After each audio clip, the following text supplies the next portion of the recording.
안녕하세요.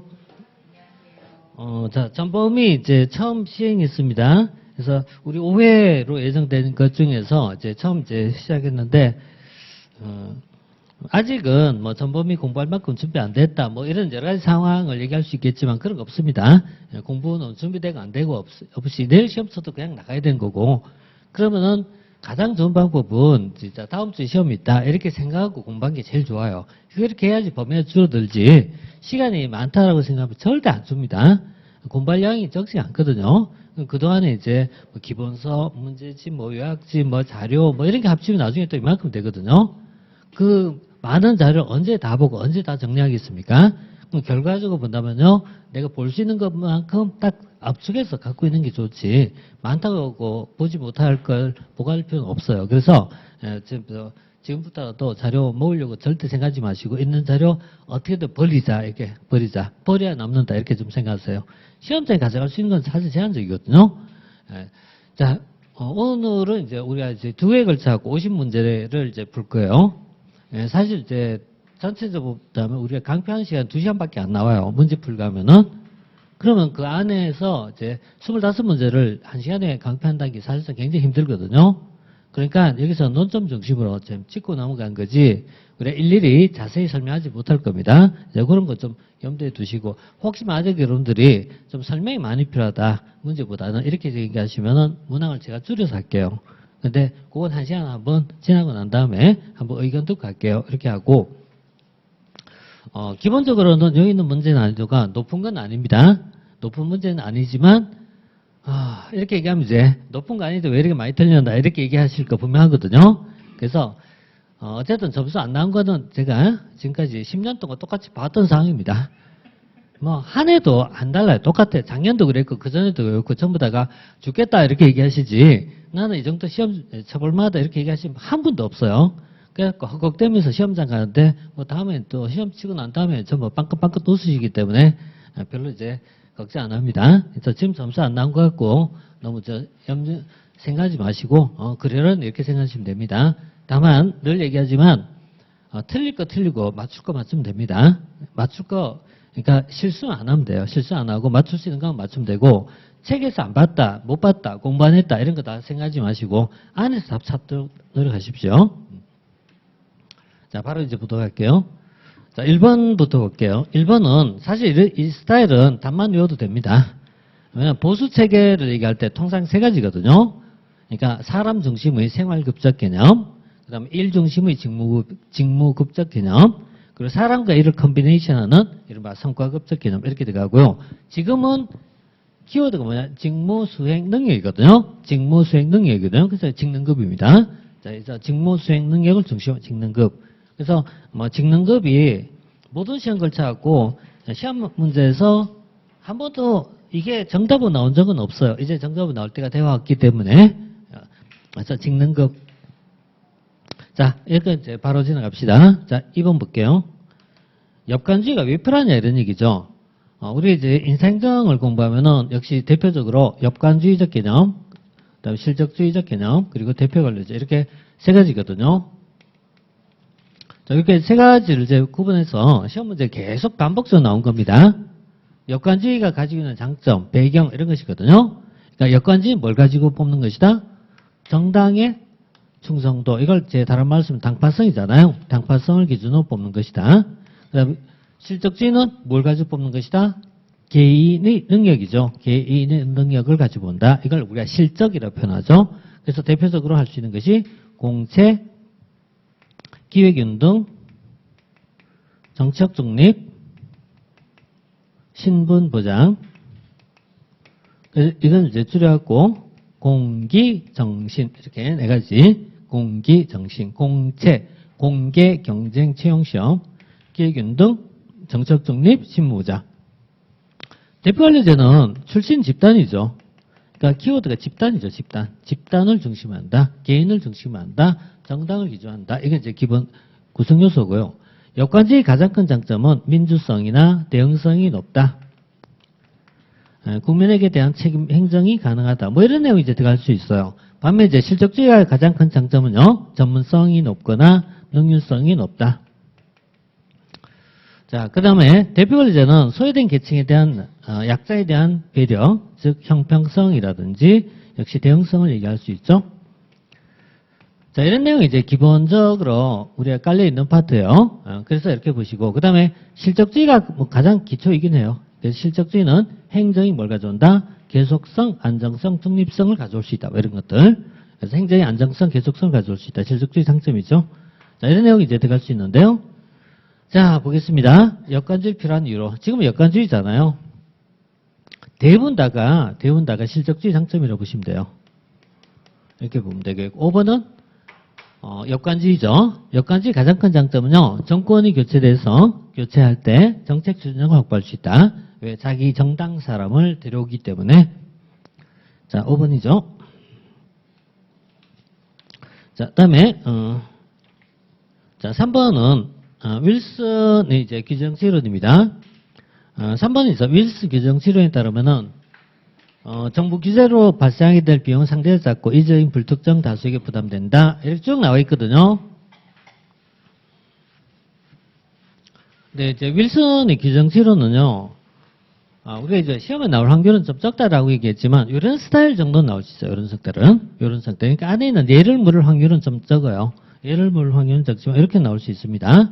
그래서 우리 이제 보면 규제로 인해서 발생한 편익이 있어요. 그것이 집중되거나 분산된 케이스가 있고 규제에 관련된 비용이라는 것이 집중되거나 분산되는 경우가 있는데 이것을 바탕으로 해갖고 하나, 둘, 셋, 넷 이렇게 네 가지 정치가 있습니다. 네 가지 정치에서 이걸 이제 이익 집단의 정치, 고객의 정치, 기업가의 정치, 대중의 정치 또는 다수의 정치 이렇게 써요. 대중의 정치나 다수의 정치. 그래서 이게 이제 집이고 분기다. 이익 집단의 정치, 고객의 정치, 기업가의 정치, 대중 또는 다수의 정치. 자, 이렇게 해서 집이고 분기다. 뭐 이런 식인데요. 자, 지금은 있잖아요. 비용은 상대 작고 일시적인 불특정 다수에게 분산된다. 비용은 다수에게 분산돼 있잖아요. 비용은 다수에 분산되어 있고, 편익은 집중돼 있어요. 편익이 집중돼 있어요. 이건 뭐냐 이거잖아요. 이게 뭐냐? 무슨 정치? 네, 고객의 정치. 고객의 정치인데, 지문에 보면은 이제, 사지선타에서 오지선타가 되니까 한 개 더 만들었을 뿐입니다. 더 만들었고요. 기업가의 정치 있고, 대중의 정치나 다수의 정치 똑같은 얘기예요. 1번과 5번은 똑같은 말이에요. 똑같은 얘기고. 이거 왜 했냐면은, 자, 지금 이제 대표적으로 고객의 정치는요, 경제적 규제죠. 경제적 규제. 이 경제적 규제인데, 이제 편익은, 현재 같으면 어때요, 이게?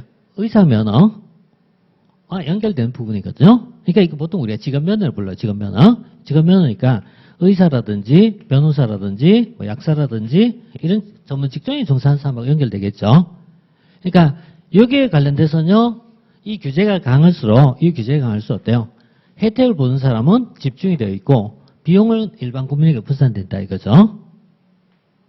네, 그래서 이런 어때요? 직업면하고 연결되는 파트입니다. 이게 경제 규제죠. 그러니까 여기에 관련된 파트. 그래서 뭐 현재 경우에 의사회 집단들이 왜 있잖아요. 결속하게 되느냐. 왜 똘똘 뭉치냐 이런 얘기잖아요. 뭐 그런 내용에서 그냥 한번 예상해서 혹시나 오면은 좋고 이렇게 해서 봤습니다. 자, 그래서 자 3번은 고객의 정치. 자 2번이죠. 모르면요. 이거 있잖아요. 이거 잘 모르겠다면요. 일단 고객의 정치 하세요. 그럼 최소 확률 50%입니다. 얘가 대부분 확률이 무조건 50%예요. 두 번째 문제가 답이 될 게 기억가거든요. 두 번째가. 이게 순서가 하나, 둘, 셋, 넷 이런 식으로 순서가 답이 될 거란 말이에요. 그래서 50% 이상입니다. 무조건. 모르면 고객입니다. 아이고 윌슨 몰라. 고객 하면 어때요? 맞을 확률이 더 높다 이런 얘기예요. 이렇게 보시고. 자, 그러면 4번 볼게요. 자, 4번은 이제 고전적 이론입니다. 고전적 이론은요. 고전적 이론이 있고 그다음에 신고전적 조직 이론 있잖아요. 그래서 여기서 부적합한 것라고 되어 있는데 구조 중심의 초기적 연구를 고전적 이론이라 부르고 인간에 대한 배려를 해보자. 신고전적 조직이론. 그 다음에 환경을 강조했던 현대 조직이론. 이렇게 이제 세 가지 각도에 있고요. 고전적 조직이론은 대체로 행정관리설이라든지 행정관리설, 그 다음에 또 과학적 관리론, 신고전적 조직이론 대표적인 것이 인간관계론, 행태론 이렇게 들어가죠. 그 다음에 체제론. 그런데 얘는 기본적으로 관심이 어디 있냐? 인간에 대해서 바라보는 시각이죠. 인간을 뭘로 바라본다? 경제적 인간, 경제적 인간. 그러니까 인간을 경제적 존재로 본다. 그럼 어떻게 해야지 생산성이 높아진다? 경제적 보상이겠죠. 경제적 보상이었고, 인간관계는 인간을 뭘로 보는다? 사회적 인간을 보고 있죠. 사회적 인간을 보니까 이게 어떤 것이 중요하다? 심리적 보상. 그래서 경제적 인간에게는 경제적 보상이 적합하고 사회적 인간에게는 심리적 보상이 적합하다. 따라서 이 각각에 대한 동기부여가 다르다 이렇게 볼 수 있는데, 자 1번 봅니다. 조직은 경제적 목표를 달성하기 위해서 존재한다. 맞죠? 조직 구성은 합리적 경제적 원리에 따라 행동한다. 못한 게 아니라 행동한다고 가정한다. 이렇게 봐야 되겠죠? 그 다음에 분업과 전문화의 원리, 그 다음에 규정과 규칙에 의한 통제, 그 다음에 현대 조직에는 초석, 기초를 제공했다. 기초를 제공하였다. 자, 그래서, 자, 4번, 2번이죠. 자, 5번입니다. 자, 5번은요, 사법통제의 문제점을 볼 수 없는 것은, 우리가 사법통제, 이거는요, 행정통제론이 있어요. 행정통제를 보면은요, 크게 뭐죠? 외부통제가 있고, 내부통제가 있고, 외부통제에도 공식통제가 있고, 비공식통제가 있고, 내부통제에도 공식통제가 있고, 비공식통제가 있고, 그래서 외부통제에는 공식통제와 비공식통제가 있고, 내부통제에는 공식통제가 있고, 비공식통제가 있고, 외부 공식 통제에는 입법통제가 있고, 사법통제가 있고, 그 다음에 최근에 강조했던 옴부즈만이 있고, 옴부즈만. 우리 6편을 공부하면은 얘가 많이 나오잖아요, 얘가. 그래서 우리나라에서는 어떻게 해요? 옴부즈만이, 한국의 옴부즈만, 요쪽에 있잖아요. 한국의 옴부즈만은 공식통제, 예를 들어 대통령의 의사통제, 대통령 소속기관이 몇 개 있죠? 그래서 대통령 소속기관에서 감사원이 있고, 그 다음에 국민권익위원회가 있고, 권익위원회는 어디 속한다? 내부 공식이잖아요. 이거는 외부 공식이잖아요. 그래서 이게 스웨덴식 옴부즈만이고, 이쪽은 한국의 옴부즈만, 뭐 이런 내용인데, 지금 요거 얘기한 거잖아요. 사법부는 어떤 문제가 있다? 자, 첫 번째, 사후적이다. 두 번째, 소극적이다. 네, 그 다음 세 번째, 재량행위를 통제하지 못한다. 네 번째, 부작위를 통제하지 못한다. 이게 사법통제 한계점입니다. 그래서 사법통제는요, 부작위에 대한 통제가 이루어지기 어렵다. 그 다음 재량에 대한 심사가 이루어지지 못한다. 재량을 심사하지 못한다는 거죠. 재량을 심사하지 못한다. 법원은 적법 위법만 심사하지 당부당은 심사하지 못하잖아요. 행정법 지식 그냥 그대로 가져가면 되는 겁니다. 이거. 그래서 자 2번 틀렸죠.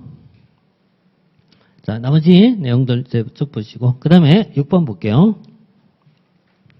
정책평가의 기준에 대해서 옳은 것은 6번이 아마 1번이 답이 잘 안 보였을 거예요. 이게 잘 안 보였을 것 같은데요. 적절성이라는 파트가 있어. 이거는 결정자 설정 목표에 따라 달라질 수 있다. 대응성은요. 우리가 대응이란 말은 누구에 대해서? 국민에 대하여. 국민의 요구에 대해서. 그러니까 대응이에요. 그래서 대응이란 말은 국민적 요구니까요. 조직 내부가 아니라 외부에 대해서. 이렇게 돼야 되겠죠. 그 다음에 정치인들은 능률성이 중요할까? 대응성이 중요할까? 당연히 정치인들은 뭐가 중요하다? 능률성보다는 대응성을 중시하겠죠. 정치인들은 대응성을 중시한다. 파레토 제적이나 칼도 X 기준이 있어. 이런 걸 보통 우리가 능률성 평가 기준이라고 불러요. 왜냐하면은 둘 다 있잖아요. 뭘 얘기한 것이다? 자원 배분의 효율성을 측정하는 개념이에요. 자원 배분의 효율성. 과연 자원 배분이 효율적으로 이루어지느냐라는 걸 설명한 파트가 파레토 기준입니다. 따라서 4번은 효율성이나 능률성이 되겠죠. 효율성, 능률성. 그 다음에 효율성과 능률성은요, 효율성과 효과성은요, 대치대보다는 보완적 개념이다. 보완적 개념이다.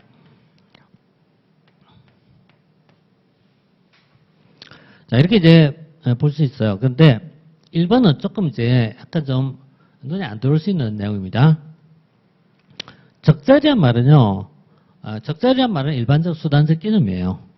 왜냐면은 적합이란 말이 목표 지향적 개념이에요. 그래서 적합성이란 말이 이 목표가 사회의 요구에 부합하느냐 적합성이라고 부르고 이걸 달성하기 위한 수단에 속하는 것이 바로 적절성의 문제예요. 적절성.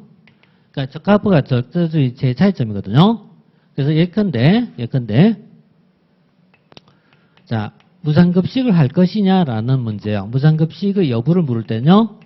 이거는 적합성의 문제예요. 하지만 무상급식의 대상을 물을 때 그 대상은 어디까지 할까라고 물을 때 일단 적절성의 문제예요. 그래서 이 두 가지인데 이거는 이제 이 적절성이라는 게 목표에 따라서 달라질 수 있다는 얘기예요. 달라질 수 있다. 목표가 뭐냐에 따라서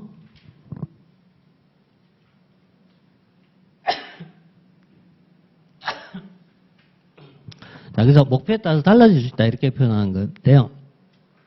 자, 그래서 목표에 따른 차이가 있다라고 하는데 역시 이제 아마 이게 이제 답이 잘 안 보였을 거라고 봅니다. 만약에 이제 이 문제에서 물론 이제 답 1번이에요. 답 1번인데 1번이 이제 4점이라면은 혹시 5점 했다면은 5번을 혹시 찍었다면은 2점 정도 성의 점수 주고 싶어요. 근데 이쪽을 찍으면은 이제 빵점입니다. 이게 뭐냐면요. 우리가 상대적으로 답이 나오는 경우가 나와요. 그래서 5번 같은 거는 대치와 보원의 차이점 같은 게 애매한 경우가 많아요. 그래서 이런 게 나올 때 항상 있잖아요. 정답 찾기가 좀 쉽지가 않아요. 이게. 자, 일단 1번입니다. 1번. 자, 7번은 특별회계에 대한 문제입니다. 타당치 않은 것은 이건 이제 우리 이제 기본적으로 이제 공부할 때요. 일반 회계가 뭔지, 특별 회계가 뭔지, 기금이 뭔지 이렇게 개념적 정의가 먼저 나오거든요. 그 다음에 특별회계에 대한 개념은요. 세 가지가 있죠. 1, 2, 3예요. 첫째, 특정한 사업을 보유 운영하거나 두 번째, 특정한 자금을 보유 운영하고자 하거나 그 다음 세 번째, 특정한 세입을 특정한 세출에 충당함으로써 구분할 필요가 있을 때 이렇게 세 가지가 특별회계 설치 요건이죠. 근데 요는 이거예요. 요는 위쪽 갈수록 국회의 심의나 통제가 강하다 이런 얘기를 한 거죠. 강하다 이렇게 얘기하고 밑으로 갈수록 행정의 자율성이 많아진다 이런 얘기예요. 행정의 자율성이라든지 또는 재량이 좀 더 많다 이렇게 봐요.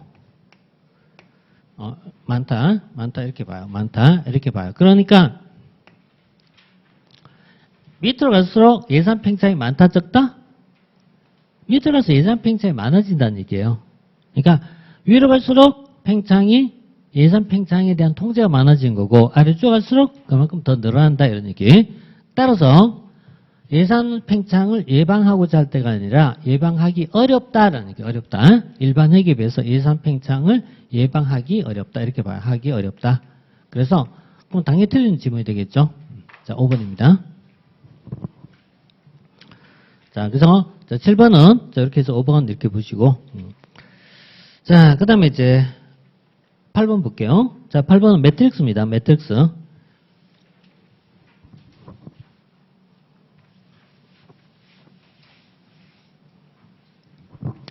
우리 이제 조직의 유형론을 이제 공부하면은 자, 이렇게 들어가죠. 기계적 구조. 오른쪽 갈수록 유기적 구조. 이렇게 얘기하면요. 얘는 어때요? 성격이 매우 달라요. 하지만 이 중간에 있는 것들이 중간적 성격을 가져요. 그래서 대부터는 이걸 이렇게 얘기하죠. 기능 구조, 사업 구조, 매트릭스 구조, 그 다음에 수평 구조, 네트워크 구조. 이렇게 해서 5가지가 추가되잖아요. 5가지 추가되어 갖고요. 기능, 사업 구조, 매트릭스, 수평 구조. 이렇게 이제 보는데요. 기사 매수네, 그지? 기사 매수네. 기사를 매수했다. 자, 대체로 오른쪽 갈수록 환경이 변화가 심한 파트예요. 환경이 변화가 좀 심하고 다양성이 높아져요. 왼쪽 갈수록 좀 기계적 움직임인데, 자, 매트릭스는 명령 통일의 원리가 배제되고 이중 명령 체계가 허용된다. 그래요. 매트릭스 가장 큰 특징이 이중적 명령 체계. 그다음 부서장들 간의 갈등 해소를 위해서 공개적 빈번한 대면 기교가 필요하다. 그다음에 공유할 수 있어야 된다. 환경 변화가 단순하고 확실한 경우 효과적이다. 대체로 우측으로 갈수록 뭐가 높다? 환경의 변화가 많다는 얘기예요. 이게. 그러니까 대체로 오른쪽 갈수록 자 왼쪽으로 가면은 왼쪽으로 쭉 가면은 안정적이고 정태적입니다. 반면 이제 이 환경이 오른쪽 갈수록요 유동적이고 동태적 환경입니다. 자, 그래서 얘는 상대적으로 어떤 것이 강하다? 예, 안정적 환경보다는 단순한 환경보다는 복잡하고 불확실한 상황이 많아진다. 이렇게 얘기할 수 있겠죠? 그래서 이렇게 보게 되면은 단순하기보다는 복잡하고 불확실한 상황이 좀 더 늘어나고 있다. 이렇게 봐요. 자, 이런 것이 이제 오른쪽 갈수록 차이점이라고 보면 되겠죠. 자, 그래서 자 4번이었습니다. 자, 9번 볼게요. 우리 이제 동기부여 이론이 있어요. 동기부여 이론에 보면은 이제 과정 이론하고 그 다음에 내용 이론이 있는데 이거 굉장히 빈번한 문제거든요. 내용 이론이란 뭐다? 무엇이 동기를 바냐? 객관적 요인을 찾는 거죠. 과정 이론이란 동기가 어떻게 유발되냐? 그 과정을 찾는 거죠. 그래서 과정 이론에 속한 것이 하나, 둘, 셋, 넷, 다섯 있어요. 하나, 둘, 셋, 넷, 다섯. 자, 첫 번째 브룸의 기대 이론, 아담스의 형평성 이론. 이 두 가지가 필수죠. 그러니까 적어도 기대 이론과 형평성 이론은 무조건 나와야 되거든요. 무조건 나와야 돼요. 그 다음 세 번째부터는요, 아이고, 좀 잘 모르겠다. 뭐 그럴 수 있어요. 그렇지만 이거는 무조건 나와야 되거든. 이거는. 그러니까 무조건 이건 나와야 되고요. 내용 이론 뭐 있으면 이건 그냥 여러 개 있다면 되잖아요. 뭐 있다고요? 여러 개. 이렇게 하면 되잖아요. 여러 개 있다. 아니, 그걸 어떻게 다 알아요? 15개, 20개 나오는데. 그러니까 이거는 반드시 알아야 되죠. 그래서 기대 이론, 형평성 이론. 조금 더 들어가면은 포터와 롤러라는 사람이 얘기했던 업적 만족 이론이라는 것도 있고요. 또 이런 것도 있고 학습 이론이라든가 이런 것도 있고 또 로크가 얘기했던 목표 설정 이론이라고 있어. 로크. 근데 이 로크의 목표 설정 이론은요. 로크 이론은 이렇게 봐요. 목표라는 건 두 가지를 얘기해요. 두 가지. 첫 번째 뭐죠? 구체적이고. 그다음 두 번째 난이도는 높을수록. 그러니까 이 로크 이론에 따르면요. 목표의 구체성과 난이도가 기준점이 돼요. 목표는 구체적이어야 하고 두 번째 난이도는 높을수록 이렇게 봐요. 이게 로크 이론이거든요. 그래서 일단은 9번 문제는요. 브룸이 기대 이론과 아담스 형평성은 무조건 들어가야 되는 거야. 무조건 들어가야 되겠고 밑에는 잘 모르겠다. 아이고 그러면은 일단 두 개라도 이제 찾아야 돼요. 근데 두 개 갖고 답 찾을지 모르겠네요. 예, 그 확률 50%로 됐잖아요. 50% 확률이잖아요. 이건 뭐 이러면 그저 성공한 거 아닌가요? 예, 5분의 1은 확률 없어요. 객관식 5분의 4지선다 5지선 차이점 5지선단 찍어도 안 맞아요. 진짜 이거 안 찍혀요. 너무 넓어갖고 5지선단 안 찍혀요. 예, 그래서 혹시 이제 다 못 풀다 보면은 다 혹시나 기대로 있잖아요. 뭐 3번 쭉 긋거나 4번 쭉 긋고 가거든요. 기대하지 마세요, 그냥. 기대하지 마시고 그냥 맞으면 좋지 뭐 이런 거지. 자, 로크인데요. 자, 이거는 결국 이제 2분의 1 확률로 갑시다. 근데 뭐 여기까지 하면 더 좋겠죠. 하면 좋겠고 안 되면은 두 가지라도 안 되면. 자, 그 다음에 형평성과 공정성은 똑같은 얘기입니다. 자, 9번이요. 3번. 자, 그 다음에 이렇게 다 있었구나. 이렇게 보시면 되겠고요. 그 다음에 뭐 이 많은 내용들 뭐 다 정리 안 해도 상관없습니다. 아까 얘기했던 것처럼. 자, 10번은 이제 처리상각이죠. 이건 아시겠죠? 그러니까 처리상각, 이건 좀 맞춰줘야 돼요. 하위정부나 처리상각이란 일단 정부가 있어, 정부의 대표가 국회, 법원, 행정부인데 법은 없어요. 그래서 국회를 얘기할 때는 의회의 상임위원회, 의회의 위원회, 행정부의 부처, 이익집단 3자죠. 그래서 이건 뭐 이건 설명 생략할게요. 이거는. 자, 그 다음에 3번이었죠. 그 다음에 11번. 립스키 일선관료가 있어요. 립스키가 말했던 일선관료라는 개념이 결국 이제 립스키 이론은 이 업무 상황에 따라서 업무 상황을 먼저 설명하고 여기 대해서 어떻게 업무를 처리할까 이것을 설명 이론이죠. 그래서 업무 상황과 업무 처리에 대한 파트인데 립스키가 얘기했던 문제는 지금 얘기했잖아요. 부합이라고 되어 있습니다. 부합. 부합이란 말은 또 부합이 뭡니까 묻지 마시고 부합은 맞는 거 찾는 겁니다. 그냥 맞는 거. 아니요. 옛날에 정책적 함의가 뭡니까 이렇게 물으니까요. 함의가 뭔지를 몰라서 못 풀겠다고 얘기하시더라고요. 그래서 얘기한 거예요. 이게 다 인지한 정도가 너무 달라요. 자, 이들은 업무 상황이란 게 너무나 다양하고 복잡하다는 얘기예요. 복잡하다. 그래서 대표적으로 학교 선생님, 교사, 사회복지요원, 교통경찰 뭐 이런 파트에 종사하는 사람들을 우리가 일선관료로 부르죠. 그래서 여기 있는 사람들을 일선관료로 부를 수 있는데요. 자, 그 다음에 인간적 처리할 사항도 매우 많다. 매우 많다. 많다. 대부분 다 인간적 상황이죠. 인간적 상황이 처리할 사항이고 일선관료들의 업무 수행 과정에 재량권 행사한 경우 드물 이들 많은 재량을 보유하고 있다. 재량을 보유하고 있다는 말이 해도 되고 안 해도 되고 이런 성격이 굉장히 강하다는 얘기예요. 자, 그 다음에 일선관련 고객의 요구와 필요에 대해서 민감하지 않은 경향을 보인다. 이게 있잖아요. 이게 이제 나오는 이유가 딱 하나예요. 업무가 과다하기 때문입니다. 그래서 이들은 과다한 업무에 시달리고 있어요. 그 결과 고객의 요구에 대해서 민감하지 않은 경향을 보인다는 얘기예요. 민감하지 않은 경향을 보인다. 그래서 이거 이제 4번 맞는 지문입니다. 자, 이들은 민감하지 않은 경향을 보인다. 그래서 업무 처리를 할 때요. 정형화 회계를 시도한다. 업무를 처리할 때 정형화 또는요. 단순화 정형화를 시도한다. 이렇게 써요. 정형화를 시도한다. 자, 이들은 이런 것은 결국 이제 상향적 집행이라고 봐야 되겠죠. 그래서 이건 하향이 아니라 상향적 집행의 근거가 된다. 자, 4번. 자, 그 다음에 12번 국공법에 대한 내용입니다. 현재 국가공무법에 보면은 뭐 직권 면직이라는 것도 있고 직권 면직, 뭐 당연 퇴직 이런 것이 있습니다. 해임된 공무원은 3년 공무원 임명될 수 없으며 파면된 경우 5년, 3년, 5년. 예. 그다음 정직이 있어요. 정직은 보수의 전액을 감안하는 것으로 바뀌었었죠. 이게 3분의 1이 없습니다. 지금은 전액이니까.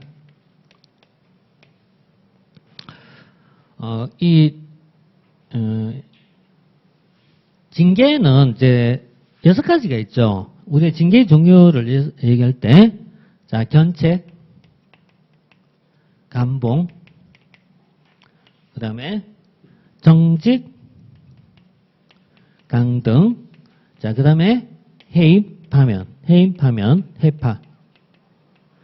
이렇게 6가지가 있잖아요. 그래서 견책, 감봉, 정직, 강등, 해임, 파면. 예. 그래서 보수의 3분의 1, 보수의 전액, 이렇게. 그 다음에 공직에서, 쫓겨나는 거죠. 3년, 5년간 재임용 금지. 자, 이게 이제 징계의 종류죠. 자, 3번이었습니다. 3번. 5번은 이제 직해제 사유에 속한 것이에요. 5번은 직해제 사유 중에 하나입니다. 이런 거 있다. 이 정도. 자, 그 다음 13번 볼게요. 책임운영 기한이죠. 자, 책임운영 기한은요, 일단 정부 조직입니다. 자, 책임운영 기한은 먼저 접근할 때 정부 조직입니다. 다만 정부 조직은 정부 조직인데 뭐가 강하다? 자율성이 강하다. 자율성이 강한 정부 조직이다. 그럼 자율성이 강한 정부 조직인데 중앙행정기관장은 책임운영기관에 대한 일체 임명권을 가지며 일부를 위임할 수 있다. 맞아요. 일부를 위임할 수 있다. 그래서 문화부 소속으로서 국립중앙극장이 있습니다. 이 국립중앙극장은 책임운영기관으로 지정했으면 얘는 뭐가 있다? 자율성이 높다는 얘기예요. 자율성이 높다. 자, 그 다음에 공공기관과 달리 법인이 아니며 법인이 아니면 직원 신분은 공무원으로서 신분보장이 된다. 법인이 아니고 그 다음에 기관의 독립성과 자율성이 보장된다. 그래서 정부기업의 성격을 지니고 있다. 그 다음에 중앙행정기관장은 기재부 장관과 협의하여 자발적으로 책임운영기관을 설치할 수가 있다. 자, 이거는 이거예요. 현재 우리나라에서 정부 조직 중에서 조직을 관리하는 부서가 있고 정원을 관리하는 부서가 있고 인사를 관리하는 부서가 있어요. 이때 현재 우리나라에서 조직과 정원을 관리하는 부서가 있어. 어디서 합니까? 행정안전부에서. 우리나라에서 인사를 관리하는 부서가 있어. 어디서 합니까? 인사혁신처에서. 예산을 관리합니다. 어디서 합니까? 기획재정부에서 합니다. 물자를 관리합니다. 누가 합니까? 조달청에서 하고 있겠죠? 이런 걸 우리가 주무부서라고 그러잖아요. 그죠? 주무부서. 책임운영기관은 정부 조직이잖아요. 책임운영기관 정부 조직이니까 누가 관리한다? 행안부 장관이 뭐 할 수 있다? 설치하거나 해제할 수 있다. 왜? 행안부가 정부 조직 관리 기관이니까. 정부 조직 관리 기관이니까. 그래서 행안부 장관이 뭐 할 수 있다? 설치하거나 해제할 수 있다. 중앙행정기관장이 아니고요. 행안부 장관이 설치하거나 해제할 수 있다. 맞아요. 이렇게. 자, 그래서, 자, 4번 틀렸죠? 자, 13번, 4번이었고요. 그 다음 14번, 합리모형입니다. 정책결정은요, 또 있었구나. 일단 밥봉고로 지나갈게요. 이 오지선다가 의외로 많아요, 진짜. 문항수가 많아, 이게 정말로. 1분씩 푸는 건 정말 너무 짜요, 시간적으로는. 시험장 가면 굉장히 시간 부족하실 거예요, 이게. 그래서 지금 연습하는 겁니다. 연습. 자, 14번은요, 합리모형과 거래한 것은, 자, 합리모형의 전제 조건이에요. 합리모형의 전제 조건에 따르면요, 모든 정보를 동원할 수 있고, 모든 대안을 비교평가할 수 있다. 이러한 전제 조건을 달아요. 물론 이거는 현실화되지 못한 이상적 조건이죠. 그래서 이상모형입니다. 이상적 모형. 합리적 인간을 전제로 한다. 맞아요. 인간 능력에 한계가 있다, 없다? 인간은 능력상 한계가 없다. 인간 능력상 한계가 없다. 이걸 뭐라 써요? 인간 능력의 한계를 고려한, 아니, 한계를 고려하지 않은, 그러니까요. 한계를 고려하지 않은.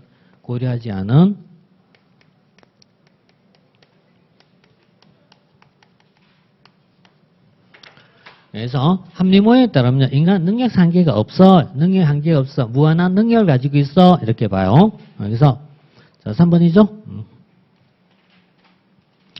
자, 15번은 국무총리 직속의 위원회가 하는 것은 앞에 잠깐 이제 각 부처의 위치에 대한 것을 잠깐 얘기하려다가 말았는데 이 부분입니다. 현재 대통령 소속이 있고요. 대통령 소속이 있고 그다음 국무총리 소속이 있고 행정 각 부처가 있는데 대통령 소속 기구가 있어요. 대통령 소속 기구가 뭐 몇 개가 있나? 굉장히 많아요. 굉장히 많아요. 헌법상 기관까지 포함하면 이거 뭐 몇 개인지 저도 잘 모르겠어요. 워낙 많으니까. 그죠? 중요한 거는 뭐다? 방송통신위원회, 그 다음에 규제개혁위원회, 이 두 가지입니다. 물론 뭐 감사원도 이렇게 소속이 있죠, 그죠? 감사원도 소속이고, 이런 것도 여기 소속이긴 합니다. 그렇지만 뭐 그런 내용보다는 위원회를 얘기할 때는 방통과 규제입니다. 그래서 방송통신위원회, 규제개혁위원회 이 두 가지를 이제 받으시고요. 그래서 대통령 소속 뭐 있다? 뭐 대, 방, 규 이런 식으로. 이건 좀 기억해야 돼요. 해설 잘못됐죠. 해설에 개인정보위원회가 있어. 이거 이제 수정이 왜 여기도 또 틀려갖고 가는데만 다 틀린지 모르겠네. 근데 여기 국무총리 소속 벌써 이게 몇 년 전에 이관했거든요. 이관해갖고 현재 국무총리 소속으로 위원회가 있어요. 여기에 위원회가 굉장히 정리가 많아요. 정리가 많은데 일단 이제 정부 부서를 얘기할 때는 인사혁신처가 가장 대표적이고요. 그 다음에 위원회를 얘기할 때는 국민권익위원회라든지 중앙징계위원회라든지 또 여기 보다시피 개인정보보호위원회라든지 이런 거 다 여기에 속합니다. 개인정보보호위원회. 해설 요거 좀 수정해 주세요. 해설을 보면 개인정보보호위원회 이렇게 돼 있는데 이거 아래쪽에 있습니다. 그래서 해설 잘못됐으니까 수정해 주세요. 자, 이렇게 보고 인사혁신처 안에는 다시 또 있죠. 이 안에는 어때요? 소청심사위원회가 있죠. 소청심사위원회가 있다. 이런 식으로. 국민권익위원회는 밑에 3개의 소위원회가 또 따라 들어가죠. 그래서 부패 방지, 그다음에 국민고충 처리, 그래서 국민고충 처리, 부패 방지, 행정 심판. 자, 이게 이제 국민권익위원회의 소관입니다. 자, 따라서 뭐 지금 여기서는요. 방통위죠, 방통. 그래서 이거 일단은 뭐 위에니까 적으니까 기억하라는 얘기예요. 워낙 많으니까 있죠. 워낙 많으니까 그 적은 것만 봐. 방통 규제. 이런 거 말고 나머지 나오면요. 그건 뭐 그것까지는 뭐 정리 못 합니다. 자, 그다음에 16번 볼게요. 자, 16번은요. 예산 과정에 대해서 옳지 않은 것이죠. 자, 예산은 이제 기본적 프로세스예요. 예산의 기본적 프로세스는요. 제일 첫 번째는요.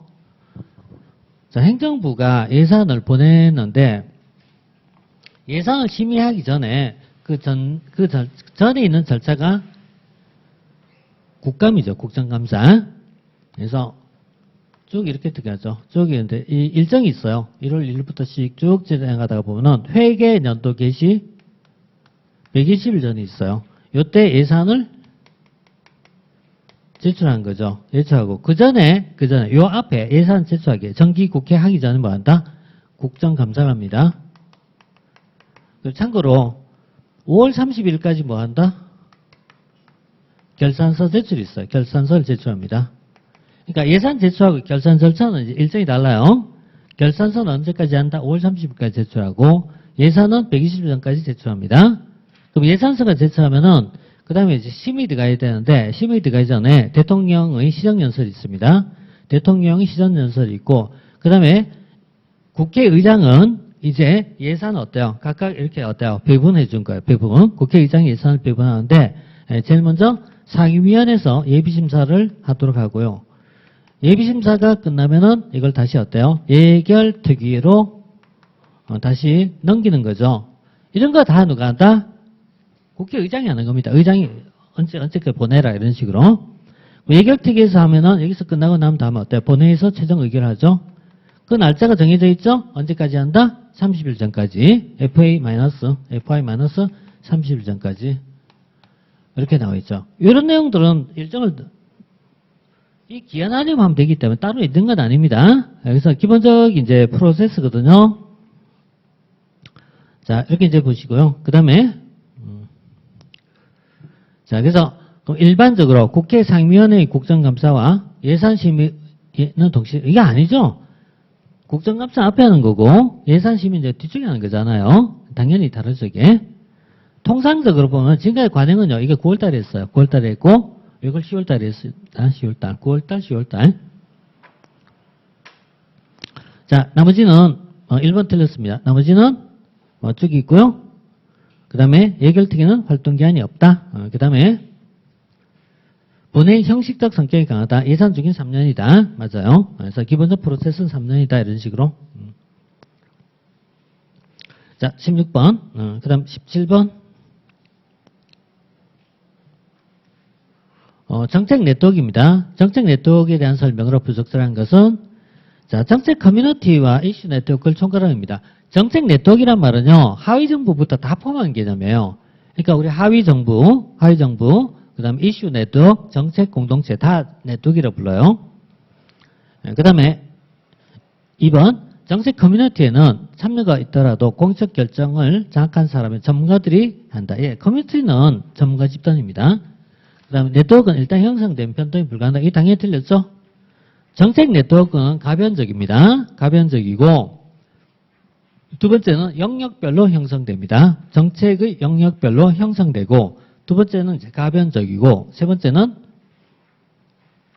참가자와 비참가자를 구분한다. 뭐 이런 식이에요. 이렇게 돼 있는데 자 따라서 자 1번, 2번, 3번 틀렸죠? 그래서 변동이 불가능한 게 변동한다. 자, 그 다음 이슈별로 네트워크 형성된다. 맞아. 이슈를 바꿨으면요. 문제별로. 또 다른 말씀은 어때요? 영역별로. 그러니까 이슈별로 또는요. 영역별로 또는요. 문제별로 형성된다. 이렇게 봐요. 자, 그 다음에 18번 볼까요? 자, 18번은 이제, 민간 위탁의 방식에 해당하지 않는 것은, 이때 말하는 민간 위탁이란 말은 민영화를 얘기합니다. 그러니까 우리가 이제 민간 위탁이란 말 쓰고 있지만, 이게 민간 위탁이란 말 대신에 그냥 바꿔 쓰면 민영화가 돼요, 민영화.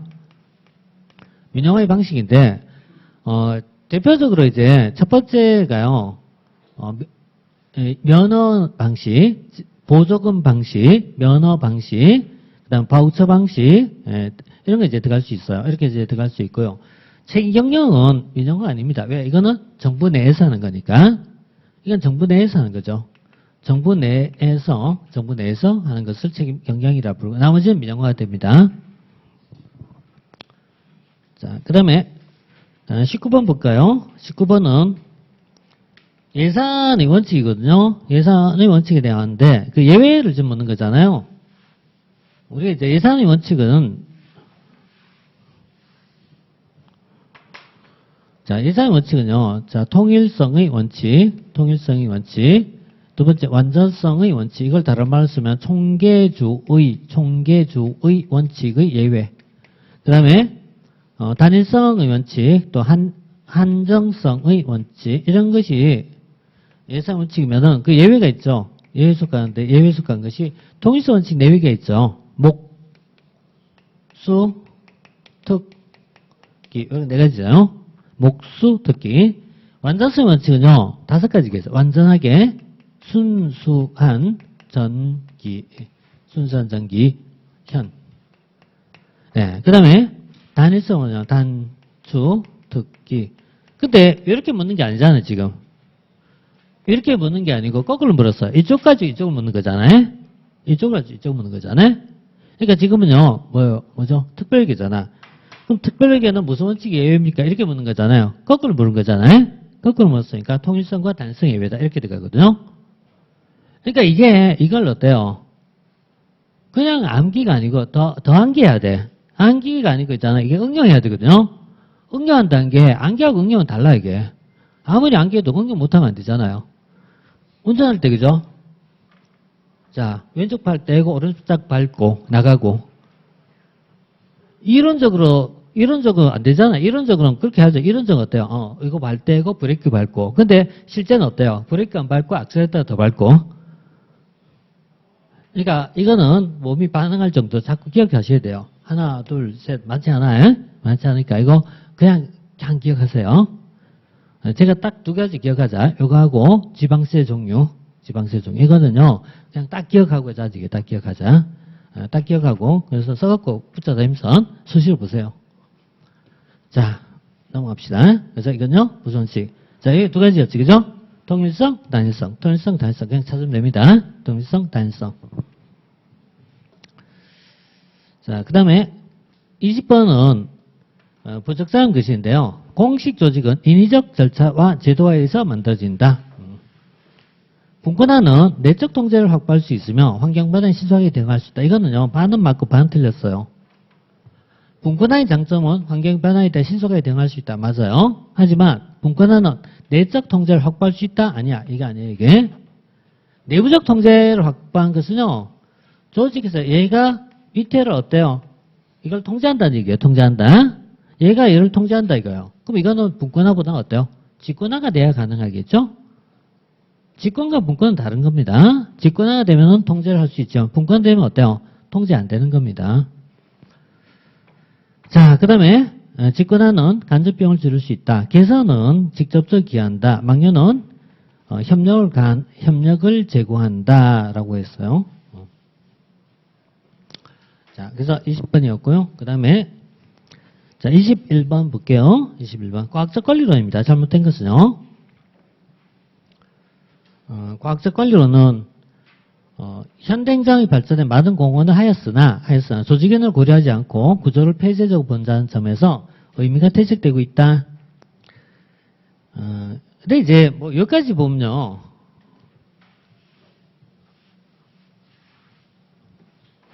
여기까지 보면요. 이렇게 맞다. 여기까지 맞다. 뒤쪽에 가면요. 맞으니까 맞다. 이렇게 되는 거예요. 맞으니까 맞다. 그러니까 뒤는 우리가 판단할 때 더 이상 생각 안 해요. 왜 생각하냐면은 귀찮은 거예요. 생각이 여기까지 가다가 아유 지금까지 내 머리가 너무 고생했어. 뒤에 맞겠지 이렇게 얘기한 거야. 시험은 끝까지 봐야 돼. 끝까지 봐야 돼. 그래서 오늘날 과학적 관리로는 오늘날 봐도 어때? 그 의미가 여전히 남아있다는 얘기예요. 그래서 오늘날 과학적 관리는 가장 많이 쓰는 것은 어디겠습니까? 가장 많이 쓰는 업종은 패스트푸드예요. 패스트푸드고 그 다음에 개인적으로 봤을 때는 이 택배, 물류 이거 과학적 관리는 그냥 딱이에요. 이게 딱이야. 이게 사람 잡는 그 직종이잖아요. 시간 동작 연구를 통해서 끝까지 그냥 사람은 어때요? 알고 먹는 자리 아닙니까? 이렇게 얘기하면 또, 이 계신 분들도 욕하는 거니까. 그냥 인적 자원을 아주 효율적으로 운영하는 방식입니다. 그죠? 이게 과학적 관리론입니다. 그래서 이거하고 아까 얘기했던 패스트푸드. 이런 것입니다. 자, 그래서 이 후다음만 틀렸습니다. 그 다음에 행정 효율성과 성과는 조직을 구조 개편 또는 관리에 달려있다. 맞고요. 인간은 경제적 이윤을 추구한 합리적 존재이다. 이렇게 봐요. 그래서 이런 것이 이제 초기에 강조했던 내용이고요. 그 다음에 이제 나머지 과학적 권리론은 테일러에 의해서 시작됩니다. 그 다음에 과학적 권리는 행정 효율성, 생산성 다 맞습니다. 참고로 효율성이나 생산성은 크게 구분 안 합니다. 효율성, 생산성가 같다 이렇게 보셔야 같다. 자, 다음 22번 엄부즈만이죠. 자, 엄부즈만은 이제 1809년 어디서 나왔을까요? 우리가 이제 다른 나라 지도하면요, 몰라 하면 어때요? 스웨덴 90번째입니다. 이건 뭐 잘 모르면 스웨덴이에요. 잘 모르는 스웨덴. 뭐 가끔씩 핀란드 나올 때도 가긴 하지만 대부분 다가 스웨덴이에요. 핀란드는 그냥 껌 나올 때만 핀란드고 나머지 다 스웨덴. 자, 그 다음에 전형적인 내부 통제에 의한 아니죠. 옴부즈만은 앞에서 어디 소속이었다? 의회 소속. 그래서 외부 통제입니다. 전형적 외부 통제. 그 다음 부당한 행위에 대해서 시정조치 땡 조사권만 있다. 이걸 다른 번 쓰면 간접통제권. 시정조치 못합니다. 간접통제권. 조사권, 간접통제권. 자, 국가마다 동일하지는 않죠. 국가마다 다양한 형태가 있다. 파생 형태가 많이 나오니까요. 다양한 모습을 가지고 있다. 자, 22번 해서 5번입니다. 5번은 수동적 시작이 원칙이지만 직권으로 하는 경우도 있다. 이렇게 봐요. 자, 다음 23번. 23번은 민간 위탁이 어려운 것은 그럼 민간 위탁이 가능한 업무는 불가능한 업무는 이렇게 얘기할 수 있어요. 민간 위탁 바꾸면 민영화입니다. 민영화가 가능한 업무는 불가능한 업무는 그럼 당연히 이렇게 보면 돼요. 공공성이 높은 업무 또는요 기업성이나 이 높은 업무 이렇게 봐요. 오른쪽 가는 게 민영화잖아요. 왼쪽 가는 것은 민영화 아니고 국영화가 되죠. 이렇게 된 것이 민영화죠. 그러면 공공성이 높다. 민영화 안 되겠죠. 당연히 안 되겠죠. 그래서 공공성이 필요한 업무 민영화 어렵다. 지금은요 그건 간단한 겁니다. 세금이 아니고요 수납이에요. 수납을 얘기하는. 수납은 편의점에도 합니다. 그다음에 그 통계 조사잖아요. 전문성이 하자면 이게 말한 전문은 통계 조사잖아요. 그다음에 단순 업무잖아요. 그다음에 이건 관리잖아요. 관리. 이런 거 민영화가 될 수 있겠죠. 그렇지만 4번은 안 되겠죠. 그래서 대표적 케이스가 특허청이 있어요. 특허청은 책임 운영 기관이지 민영화 안 되는 겁니다. 특허청은 민영화 못 하는 거죠. 자, 24번. 사회적 자본입니다. 옳지 않은 것은. 사회적 자본은요, 사회 내 신뢰 강화를 통해서 거래 비용을 감소시킨다. 맞아요. 사회적 자본의 핵심적 요소가 1, 2, 3. 사회적 자본의 핵심적인 부분이 신뢰, 네트워크, 규범. 이게 사회적 자본의 핵심적 가치인데 신뢰는 뭘 가져온다? 거래 비용을 감소시킨다. 그 다음에 형성 과정은 불투명하다. 눈에 안 보이니까 부정적이니까. 그 다음에 동조성을 요구하고 있고 사적 선택을 촉진. 이게 틀렸어요. 사회적 자본은요. 사회적 자본은 단점도 있어요. 사회적 자본이 가장 큰 단점은 뭘까요? 두 가지를 봐요. 사회적 자본의 단점. 자, 폐쇄성, 그리고 강한 동조성 이런 거예요. 폐쇄성, 강한 동조성. 강한 동조성은요. 사적 선택을요. 제한한다 이렇게 써요. 사적 선택을 제한한다. 사회적 자본의 단점이에요. 사회적 자본은 일종의 무언의 규범을 형성하고 있어요. 다른 행동하면 안 돼 이런 거. 이거 다 해. 과외시키면 다 해시켜야 돼. 사회적 자본은 좋을 수도 있고 나쁠 수도 있는 겁니다. 틀렸죠? 자, 이거. 그래서 4번, 5번 이것도 좀 봐두세요. 왜냐면은 사회적 자본은요, 이렇게 있잖아요. 단점도 있을 수 있다는 거, 이거 봐두세요. 항상 좋은 점이 아닙니다. 이렇게 단점도 있다? 이렇게 보세요. 그래서 4번, 5번 좀 봐두시고, 물론 답은 4번이죠? 자, 그 다음에 25번은요, 동기부 이론에 대한 가장 스탠다드 문제군, 가장 스탠다드 문제이기 때문에, 헐츠버그 이론에 따르면 만족과 불만족은 어때요? 2원이니까 2원. 2원이란 말 다르다니까 다르다. 같은 요인이 아니라 다르다니까 다르다. 그래서 2원. 만족과 불만족은 2원적이다. 2원의 말은요. 다른 요인이다. 이렇게 보는 시각입니다. 그래서 3번이었죠? 3번이었죠? 자, 여기까지 해서요. 지금 25문제 봤는데 일단 여기까지 보고 잠깐 쉬었다가 바로 좀 시작하도록 하겠습니다.